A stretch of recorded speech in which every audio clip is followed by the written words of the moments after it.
मी एक वक्तव्य केलं होतं सुनेत्रा पवार यांच्या संदर्भामध्ये भाजपा किंवा तुमचं महाविकास आघाडी महायुतीचे बारामतीमध्ये सुनेत्रा पवारांना उमेदवारी देण्याची संभाव्य चर्चा सुरू आहे। दुसरीकडे सुप्रिया सुळेंनी एक टोला लगावला आहे, नाव कुणाचं न घेता, परंतु तो अजित पवारांना टोला आहे की नवरा जर भाषण करून बायकोला संसदेत पाठवत असेल तर नवऱ्याला बायकोची पर्स घेऊन कॅन्टीनमध्ये बसावं लागेल।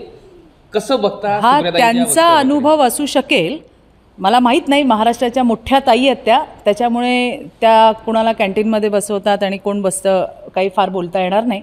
पण मी तुम्हाला एवढं नक्की सांगेन की आज त्या ठिकाणी अजितदादा पवार यांना आपण पाहतोय। बारामतीची विधानसभा गेले कित्येक वर्ष ते लढवत आहेत, मताधिक्याने निवडून येत आहेत आणि मताधिक्याने माणूस तेव्हाच निवडून येतो ज्या वेळेला तो काम करतो। आणि म्हणून मला जर तुम्ही विचाराल तर सुनेत्रा पवार या बारामतीतून नक्की जिंकून येतील असा मला तरी विश्वास आहे। एबीपी माझा, उघडा डोळे बघा नीट।